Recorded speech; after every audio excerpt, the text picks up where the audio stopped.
This video is supposed to be titled "Stop Being a Quitter," but I was moving too fast. I'll title it after.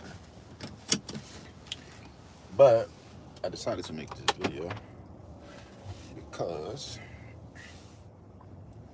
a lot of people are joining, and this is going to apply across the board. A lot of people are joining the membership to get fully booked, and they're quitting. Like, we had one person quit after a date. Well, kind of. She's like, you know what? Never mind. I'm gonna try it. But the point I'm trying to get to is that there's always going to be friction in between where you currently are and where you want to be. And I don't think people realize that it does take experience to understand these concepts. And I've dealt with it as well. It's like, let's say majority of the stylists, I'm just using stylists as an example, are like stuck at 5K per month and want to make it to 15K per month. And on average, when I poll the viewers of the webinar and I ask them, like, hey, what income would you be happy with? They're like 15K, 30K, 50K. And these are some pretty serious numbers. And you have to understand, it's like, if you're currently stuck at 5K per month, and every day you wake up, you keep doing the same thing over and over and over, and your income's not increasing, you're being hopeful. And that's not going to get it. There's something that you probably, most people are unaware, but we also have people that are aware of the things that they do need to do in their business, but it's like, oh, it's hard. In reality, all of it was hard. I know a lot of you, when we got started, we didn't know what an LLC was, a EIN, any of this stuff. Finding logos, make your own logo, make your own website, hire out for a website. Like, it's always been a task. There's always been a hurdle. It's always been an obstacle. So as you increase your skills and your income, the obstacles, they become somewhat difficult, more difficult, but there are just different obstacles you need to navigate. So in my example with the software, it's like they need to learn how to operate this new software. And now, it's not like we're not showing them, but the learning of the operating the new software is technically new friction. It's like, well, I already have a lot on my plate, which is understandable. But another thing that you have to understand is, if you're trying to get to these goals, you have to push through these new obstacles. You can't just opt out, because you're going to be back in the same place that you were before. I had a lady, she signed up, and she's so excited. And she's like, you know what, I'm going to do the done for you, but I just need to do a phone call with you. Get on the phone call, she's complaining about this other company. I'm like, I'm not really sure what this has to do with me, nor do I have compassion for what it is that you're talking about, because all I hear is a bunch of excuses. Then she ended up just canceling altogether. And I'm like, the math isn't making sense on that, because you either need new clients or you don't. And most people do. And that's the first question I ask people who are like, oh, I need to cancel. I'm like, well, what happened?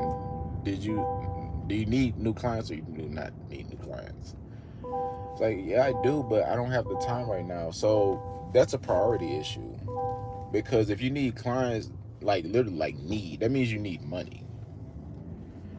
But you're putting something else over that.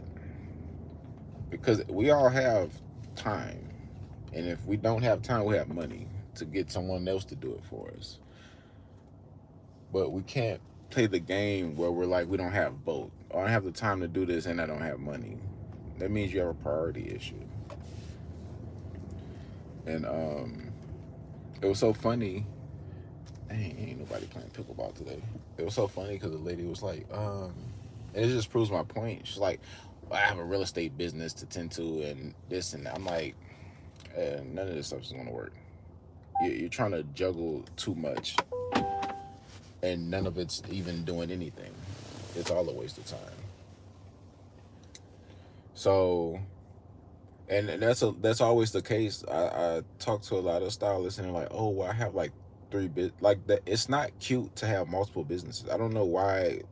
Who's been lying to y'all about that? It's so stupid. And I get it, the multiple streams of income, but that's all bullshit. What's so glamorous about multiple streams of income when all the streams of income are shit? That's what they don't tell you. Oh, I have 7 streams of income of $100 per month. Okay.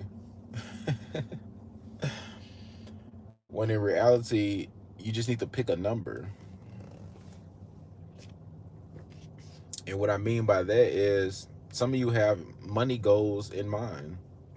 Let's call it 100K per month. Let's call it $500,000 per month. You can make $500,000 per month from one stream of income.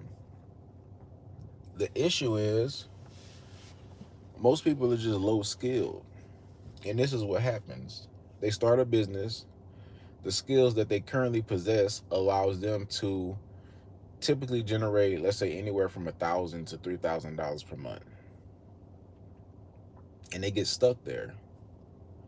And instead of solving for how to get past 3K, they go start another thing and do the same shit. 1 to 3K in that thing. Then they go start another thing, then the results just begin to diminish because you can't juggle all of those things. So the next thing they start, it get caps out at like 500 per month. The next thing 200. And they're telling their friends, oh girl, I got 3 businesses. Not really. When in reality, if you were to just focus all your time, energy, effort, money into the one thing, you could get what it is that you're trying to get. You just need to solve the problem that you're currently facing. Maybe not at 3 to 5K, you don't need to hire anybody, but the problem at 3 to 5K is you just need more volume. If you have a business right now that makes 3 to 5K per month, you need more awareness. That's it. I don't even need to know what the business is. A business that's making 3 to 5, not much is happening in that business. You need to pour more fuel on the fire. That's it. Until some shit breaks for real. And all you have to do is simply just go through your numbers. If you're making 3 to 5K, let's say on an e-commerce website or even a hairstylist, there's a certain amount of traffic or awareness that needs to take place first in order for you to make that money. How much traffic, how much awareness is that? Is it 1,000 people to your site to make you 5K in sales? If it is, next month we need to go get 2,000 people. Well, how do we do that? If we're posting organically, maybe let's try doubling up our posts. Maybe let's try doubling up our creativity. Maybe let's try spending money on ads. That's how we tackle those issues. Most of us literally just need more. Like literally nobody knows you exist at all. Regardless of what you think, they don't. They don't know I exist. We reach probably like 500,000 people per month, and like if I tell someone who next level about that, they'll laugh at me. Like we do that a day. My point is, not enough people even know you exist for you to be trying to get the money or the numbers that you're trying to get. There was a girl yesterday. Threads is so messy. I don't know how they determine who they like the content they suggest to me. I'm like, I don't want to see this fucking shit. But it was like this girl, she was posting about the Facebook groups, and she was saying that the Facebook groups are not helpful. Oh, 1 second. She said the Facebook groups are not helpful, and this is that mentality that I'm talking about. she's trying to put blame on the Facebook group. The issue is her, because she's thinking that that's going to save her. And business is a competition. So how we had a mentality of we're going to get saved in business. And they had people in the comments kind of like, what's the word for that? For lack of better words, they were agreeing with her. And that's not good either, because now she's going to believe that to be true. And in reality, the time that she took, because it was a pretty long post, the time that she took to write out that post, she literally could have been DMing and like, this is called cold outreach. She could have been DMing and messaging people on Messenger, not saying, hey, um, book me, but starting real conversations, identifying people that look like will be a good fit for her business. Hey, how are you doing? I'm such and such. I do hair. Just like introduction, getting her numbers up, getting the reps in. But I get it. Some people are like too proud to do things like that, but they're not too proud to complain that a Facebook group isn't helping them. And another thing that's bad about those situations, they're looking at the wrong things as well, because then the girl made a post. She was like, well, I've put a more detailed description on my booking site and like updated some photos. I'm like, that ain't gonna work. And she took offense to that.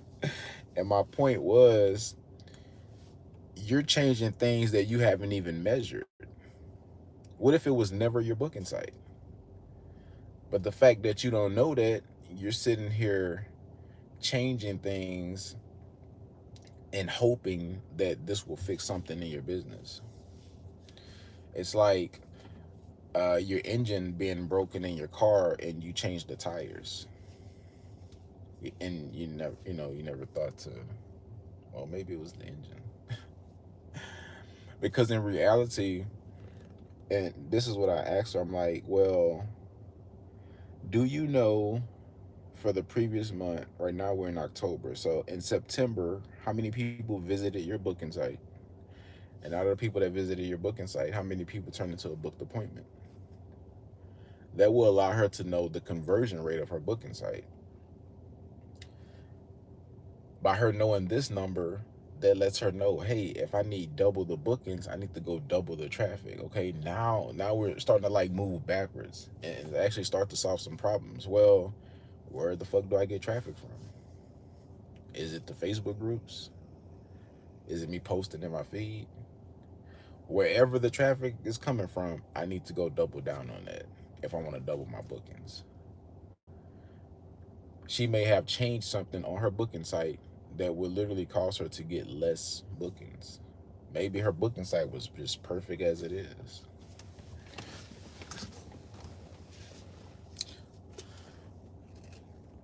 But anyway, this is just like a little morning rant. But we're at the gym now, but no one's playing pickleball, so I don't even know. I don't even feel like, well, I guess I'll go lift some weights. I haven't lifted weights in like 3 months.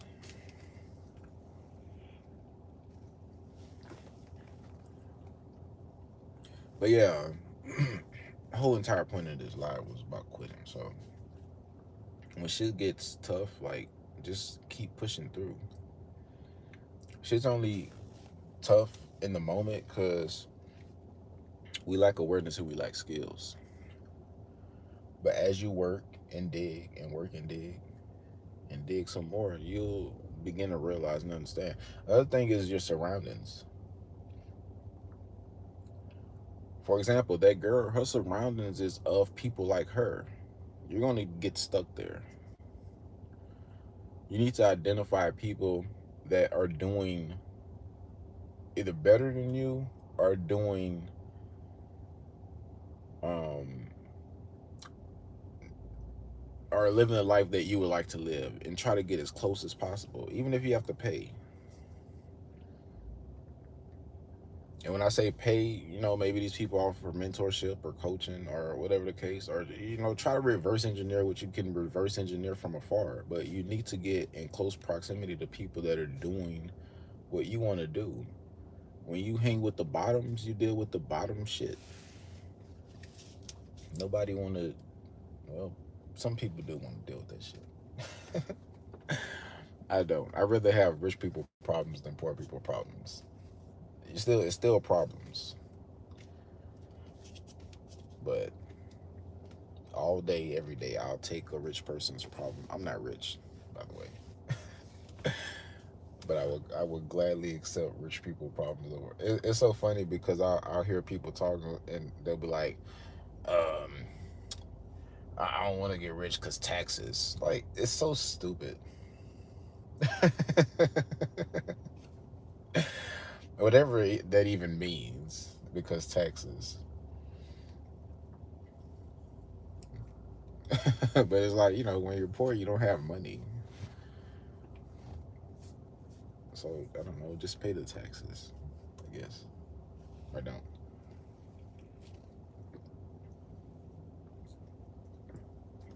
But